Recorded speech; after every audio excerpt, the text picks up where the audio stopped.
We are on that plane, Dubai to Melbourne, and I think it was a 6 hours roughly in that flight. So we were somewhere, as you can imagine the map, Dubai, Melbourne. We were somewhere in the middle of the Indian Ocean when suddenly a captain is making that announcement and is saying that, well, I don't remember exactly what he said, but the message was basically, hey guys, one of the engines just stopped working. Buhaha, okay.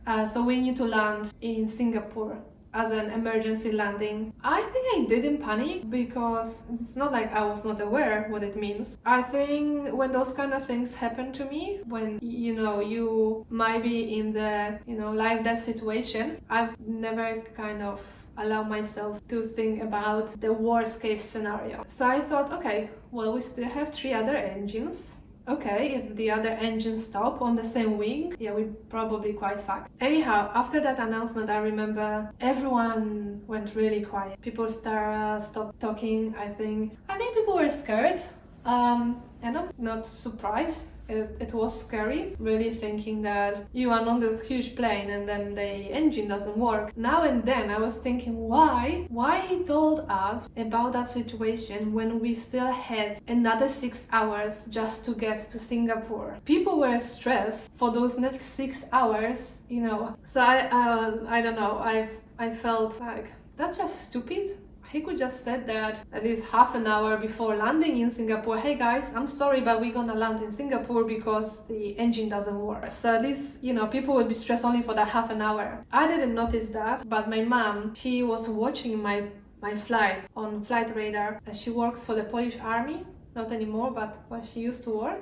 So she had access to pilots. She realized that there's something wrong with that plane. She went to one of the pilots and she asked him, does it look normal to you what this plane is doing? And the pilot said, yeah, well, it's definitely seems like it's dropping fuel and is going, lower. Well, obviously he didn't know why this is happening. He could only speculate that there's maybe some, something wrong with the plane, obviously. My mom, I can only imagine her face and how stressed she was. She tried to call Emirates in Warsaw, then in Dubai, then in Qantas, because that flight, even though it was part of the aircraft was the Emirates aircraft, but I think the whole operation was from Qantas. Everyone was giving her different information. I think Emirates told her like, oh no, they're going back to to Melbourne. Then the other told them something different. I think only after a few hours, someone actually told them what's happening, that we are diverting to Singapore to do that emergency landing because one of the engine is not working. Still, obviously it doesn't make anyone calm, and they were still stressed because like, okay, what do you mean this the engine doesn't work? And I think the lack of information as well, that was something obviously adding to the stress, and the fact that you're on the plane, so like I have no way of communicating and telling them, hey, it seems like everything at the moment is okay. So that was a very stressful few hours for everyone, I guess. I don't know, I just remember that I think upset. I was thinking, hey, this is me now going on that big adventure of mine that I was preparing for the whole year, and now this bloody plane, it's not working and I'm gonna land in Singapore. And with the plane dropping the fuel, we didn't know about that. So when my mom was talking to that pilot, it's like, hey, why is it dropping fuel? And if you have any ideas, you can just stop the video now and type the comment why you think the planes are dropping the fuel. But if you didn't stop the video, I will tell you now. Basically, they dropped the fuel because if we would lose that second engine, obviously the plane would fall. And if the plane falls, obviously you don't want to sit on the whole gallons of fuel, because it's not only the impact that is gonna kill you, but then most likely a fire and explosion. To minimize the damage in case of emergency landing or falling, that's the procedure for planes to actually drop the fuel. But again, we as passengers, we didn't know that. That's only something that like my mom knew that they are dropping the fuel because of her connections at work and people she knows, so they knew that's what's happening. Anyhow, as you probably gathered, the plane didn't fall, no one died. We landed in Singapore. That's when the whole another level of ordeal happened, because apparently our plane was not the only double-decker that had the same issue on the very same day and landed in Singapore. So suddenly, Singapore airport had additional 1,600 people that they didn't account for, where they were not prepared for that amount of people to process. People who might need visas to enter the country because, not everyone has a free entry to Singapore. Also, there were no spare planes to put those people and fly them to whatever destination they're going. So they knew that they need to let those people into the airport. They will need to process all those people and then let them into accommodations for them to wait for the replacement flights.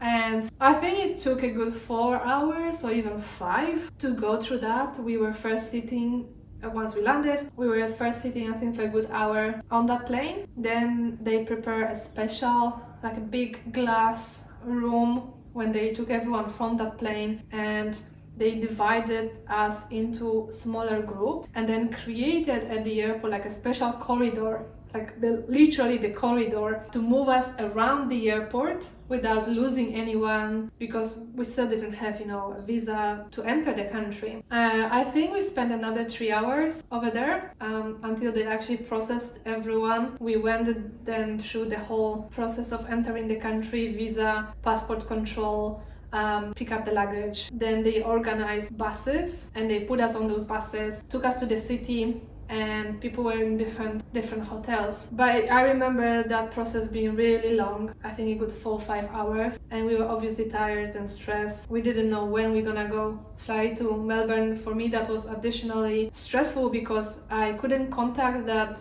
woman in Melbourne that I was staying because my phone was not connecting to internet, or I couldn't leave that enclosed space to go and buy a SIM card. At that time we didn't have eSIMs, or at least my phone didn't have that option. I couldn't contact really anyone to let them know, hey, I'm okay. Only when we went out of the airport and were at the hotel, that's when I could try and contact my family and that person and let them know, hey, I'm actually not coming to Melbourne today. I don't know when, because we don't have that replacement flight yet. Good thing about all that story is that the hotel was actually really awesome. I think it was 4 or 5 star hotel just on the waterfront. There's a river in Singapore, and we were staying the hotel and the room, amazing. I love it. And we had all inclusive, so we could eat everything. There was even a swimming pool, but I think I was too tired and too stressed to go to the swimming pool. Anyhow, that was an option. I was in a room with another woman.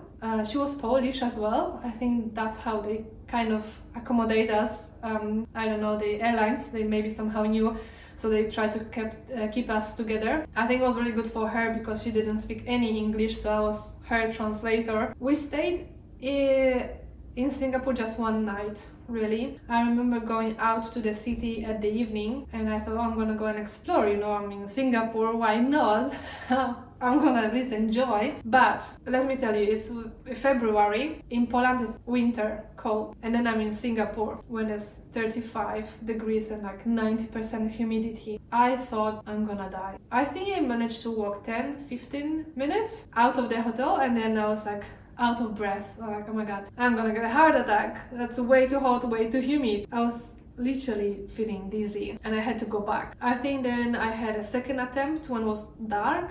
It was a little bit less hot, and that was nice. I managed to explore a little bit the city. I went to a market or street food kind of restaurants, and I love it. It was really nice. But then I get back to the hotel, sleep, and the next day, that's when the whole another ordeal happened with the organizing the replacement planes for us to fly to Australia. Again, they have over 1,600 people. They need to organize planes for them. There is no second spare double-decker waiting to take us to our destination. The airline came up with the idea that they will put people on a random flight. Sometimes even if there's no direct flight, they would put them on some other flight and then connecting flights, just to push people out of their hotel. My feeling was that obviously airlines didn't want to pay that much money for that many people to stay at this 5-star hotel, so they took as many people in the morning in buses and they took them to the airport. Even though we had like a paper sheet on the board at the lobby saying, you know, the names of the people and the planes that they will go on. I realized that half of those people, they don't have that replacement plane organized yet. So I was wondering why airlines is already taking us to the airport when there's not a replacement plane. So clearly the hotel just want to kick us out, so the airline doesn't need to pay for another night. But I was like, oh no, my plane is not there. I'm not leaving this hotel until I have my plane organized. So me and other people, we stayed, a pretty big group, because we said, hey, there's no plane for us. There's no point we go to the airport and sit there for I don't know how many hours. We're gonna wait here. And the airlines were like, okay, that's fine. Let's leave them, but you need to leave the room, but you can wait at the lobby. And then, you know, in an hour or so, suddenly there's a new spreadsheet with new names and new connections. And I can see my name on the flight that goes Singapore, Sydney, Sydney, Melbourne. And I'm like, I'm not doing that. That's like another 10 hours because there was a pretty long wait in Sydney. I'm like, there's a direct flight from Singapore to Melbourne in like 3 hours from now. I check it, you know, quickly on the internet, you know, if there's any other flights. I asked the reception, hey, can you organize me the taxi to the airport? And I don't know how, but somehow airlines, the Emirates and Qantas, they paid for that taxi, so I didn't pay anything. The taxi arrived, I took my luggage, I went. Before, of course, I called the airlines and I said, hey, there's this flight. I don't want to go on that connecting flight via Sydney. I want to try this direct flight to Melbourne. So what I've done, I went to the airport in Singapore. I found this gate for the direct flight to Melbourne. I talked to the staff. I explained that I'm from that double-decker from yesterday that had that emergency landing, and we all had, you know, like a special bracelet, so they knew at the airport that that's us.